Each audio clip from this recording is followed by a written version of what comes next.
So Heath, always good to sit down with you. I'd like to kind of start with, I know you started the Defense Industrial Network Group a couple of years ago. You had come from another background, right, where it was networking, the Department of Defense, network, that type of scenario. What have you put together with DING? So essentially, we put together we're a 501c3, so the Defense Innovation Networking Group, nonprofit. We got our big boy nonprofit earlier this year, which is kind of cool. And our whole goal was imagine a economic development group that you see for a city, a town, a county, a state. We are that regionally for the Department of Defense. Okay, and so how have you funded? You say you're a 501c3. What kind of mechanisms have you been able to leverage to fund, and how has that benefited the Defense Industrial Network? So we've won 2 grants through the state of Indiana, through the Indiana Economic Development Corporation. Okay. And our whole focus was bringing defense education, not how to do business with the DoD, all that type of stuff. It was defense education, because the Department of Defense is a different realm, in case anyone hasn't noticed. And saying, this is what it looks like to get into it. This is what it looks like to work in it. And most importantly, this is what it looks like to execute inside of it. Understand. So you're working with, I know this for a fact because I've seen some of your road shows. You're working with small manufacturers, small defense contractors, but then also the big primes, right? And so the whole goal of these sessions are to get the ecosystem working with each other and get these smaller companies introduced into these big primes as far as teaming partners, and to work at least that's my understanding, right? Maybe you can go into better. No, absolutely. That's part of it. That's about out of the 4. So we work with small businesses or non-traditional contractors. We work with large defense contractors. We work with the federal government itself. We work with academia, which most people don't know is another form of the defense ecosystem, right, but also the federal government itself. Okay. And so something that is near and dear to my heart, as you know, we have this CMMC Fast Track program, right? So that is something that if you want to work with the Department of Defense in any way, shape, or form at a certain level, right, then you're going to have to protect the information that you're working with. So it does require CMMC. How do you address that with the groups that you're working with today? So as everyone knows, I'm a recovering cyber guy myself inside the department. Yeah. I also ran a corporate cyber side of the DoD. Really where we see the fast track, right, and where we see CMMC going is it has to be accessible, right? We have to understand, like the JCP, Joint Certification Program for manufacturers. Right. Don't hold me to this, but I believe one of the first steps is what's your SPARS, right? The SPRS. Yeah, SPRS score. Yeah, SPRS score. That's the first step in that. Right. And most of them like, I'm not handling missile blueprints. I'm not handling sensor blueprints. However, you are working with a department, and the first step of that is obtaining that certification before you can even obtain this certification.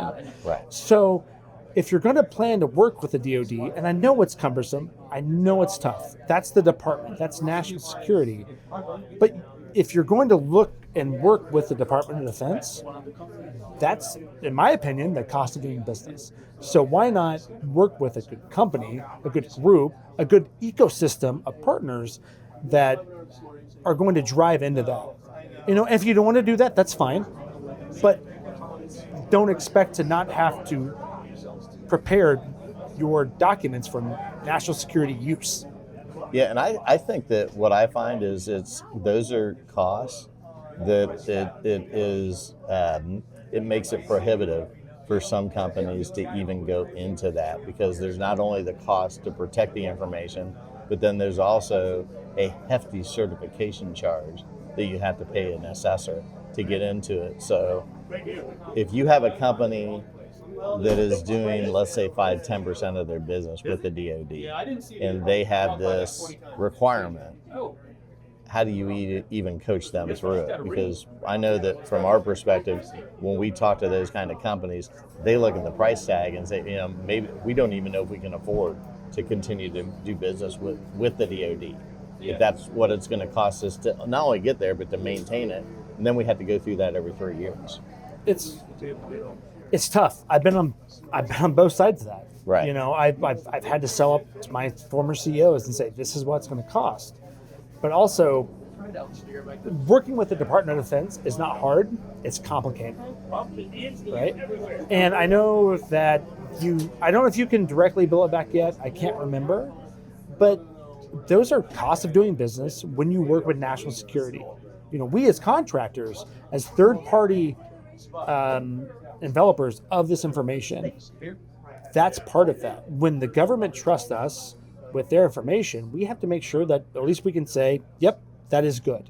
Well, yeah, you have to be able to do that. You have to be able to do it. Yeah. And sometimes, if you're not ready to do that yet, that's okay. There's nothing wrong with that. Right? That's why you come in and be a subcontractor and grow your footprint into that. Right. We preach this a lot to our small businesses is don't go straight for the contract. Learn the ecosystem because it's not cheap to get into the DoD. And it shouldn't. It's national security. Yeah, that's a good point. Yeah, and it's as you look at that, and there is a way to charge that back. So you could work with a vendor. Yeah. And they could perhaps coach you through some of the mechanisms on the contracting side to be able to work with your primes, to be able to pass those costs through to the DoD. But I mean, you're talking about a new company that is maybe even just 1, 2, 3, or 5 or 10 employees that is just looking to get into defense contracting, and that's one serious consideration. Yeah.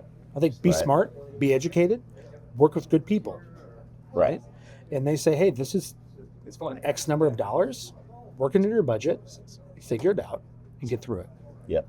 So you said you're a cyber guy. You're a technical recovering cyber guy. So we have in our ecosystem, we have the 2 tracks, right? We have the technology track, right? And that's relatively straightforward. Most of the tech is not that hard to deal with. And then there's the compliance side, right? With the BCISOs, the policies, procedures, collection of evidence, and all of that. Are you doing anything within DING to include those groups in your ecosystem? Absolutely. So working with Lifeline, working with Reach, right? Yep. The one thing that we carry here at DING, and you both everyone's heard me say is our reputation, is, hey, this is the first person I'm going to directly contact you with, right? You can go Google, you can search, you can shop, etc., right? But here's the people that we've staked our reputation on, and something that I take very personally is our reputation, and say, look, here's where it's at. Maybe they're not a fit, maybe they are, but at least they can get a good, honest designation or quote of say, this is where we should tag into. And that's our whole goal, is to showcase DoD and emerging DoD companies or non-traditional defense contractors and say, here's where you should start, okay? We've talked about it earlier. Get what you pay for. Maybe they're not here, maybe they're not here, and that's where you want to be. But I want to make sure that we can drive people into our ecosystem, whether is it CMMC, is it a bank, is it life insurance, whatever, right? And say, here's the people to talk to first, and make sure that they get a fair assessment of what they can do. And I take that very, very seriously. Anyone that knows me knows that my reputation is number one. I want to make sure that we drive them into an ecosystem where they understand it's complicated, it's hard, and you have to trust the companies that you're talking to. Right. There's a lot of snake oil salesmen out there right now that love to talk CMMC. Right. That you're like, I don't know if I agree with that. And so short of an Amazon type rating system, we have the Heath Murray stamp of approval. Well, whatever that's worth, I don't know. At least in my ecosystem. Yeah. I maybe people give me a 4.9 review. I don't know what that means. Maybe give me a 1. Yeah. But no, I think that's the best thing we can do as an ecosystem is say, we work with a lot of companies that come into the Ding ecosystem because we don't do memberships, right? We're not getting paid for it. Is say, what do you think? What's this CMMC stuff look like? And say, I don't know. Talk to Steve, talk to Brian, talk to Eric. Here's where you can kick you off at least can showcase you. This is what it looks like to do business with the DoD on the cyber side. Yeah. I wish I would have had that.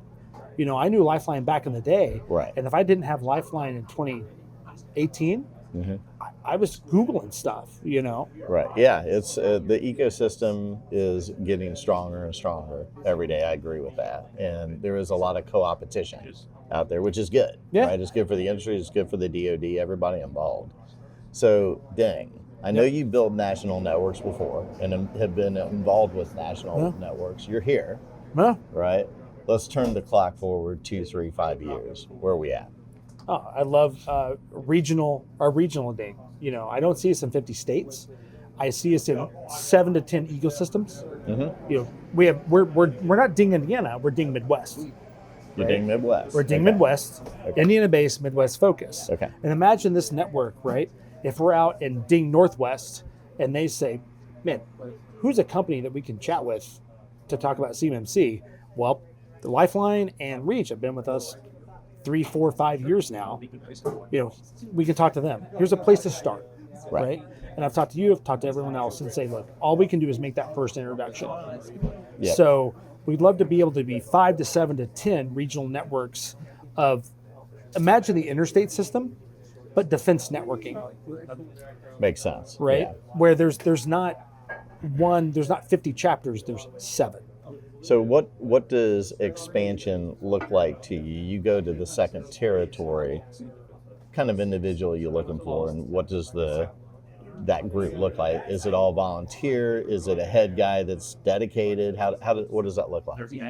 I'd like to see, preferably all volunteers. Great. I don't think it's sustainable. Yeah. It'd be an actual regional director of each of those ecosystems that would tie back to the main group. Okay. You'd have a Ding and then Ding, groups. Sub-dings. Yeah, regional groups of that. Where that way, because we don't want to hit 100 businesses, we want to hit the ecosystem development groups. We want to hit, that, where each of them are independent, acting each other, that they can tag into Ding Southeast, can talk to Ding Northwest. Yeah. And say, man, I'm working with this company out here in Jacksonville. Oh, that's great. I have a customer out here in Portland, Oregon, who's looking for this exact same answer to my question. Yeah, I think that's a good model. And so will you have some kind of roadmap again, whether it's virtual or live, Absolutely. some kind of national event? I'm assuming. Yeah, that should be. Well, I'm looking forward to all that. Yeah, and then we bring in our groups in the side of it, right? Who's the ecosystem that believed in us in the beginning? Who's the people that deliver excellent customer service? That's a huge part of us. Absolutely. Yeah. You yourself, Reach guys. I ask them, hey, how's everyone treating you, and how are you treating everyone else? Yeah, sounds good. Well, one last question, and then I'll let you ask me a question if you want. But one last question: You're the head of Ding. How do you measure success? Oh, I'm a big metrics guy. That's kind of a loaded question. I have every single metric of ours tied into our COM. Okay. Oh yeah. So you know where I can pull it up success is. right now. Okay. Very good. Yeah. And also pulling it into, what are we doing, right? Numbers are great, but what are we actually doing? Yeah. Well, you're looking for impact. I'm assuming. Anyone can throw metrics out there, right. But what are we actually doing? Reaching down into below the CEO level, how are we helping the company at the program manager level? Are we making their job easier, making it more efficient, or bringing in more solutions, and vice versa? Are we growing their business development? Are we helping them get to other areas? Right? Okay. Metrics look cool on the board. I want to make sure that we're actually driving content and impact. That's good. That's important. Most people don't do that. They just show you the positive stuff and they're done with it. Yeah. So I agree. So I guess my question to you, as the cyber guy, how are we growing CMMC, and how does the ecosystem drive CMMC, because it's getting so much more into this, right? Yeah. The JCP cert, right? The SPARs, right? Like that's right there.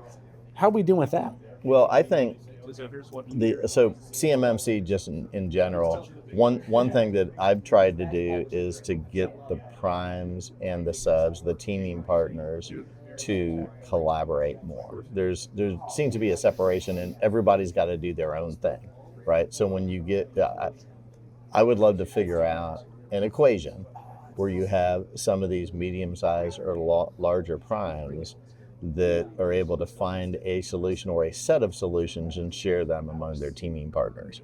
So that's nirvana for me. Is let's get, just like your Ding network, let's get these defense contractors teaming up to form solutions that are most cost effective. So if you have a solution to that, I'd be game. Okay, we'll work on it. Awesome, Brother. Good talking. Yes, sir. All right, thanks for listening. That was great.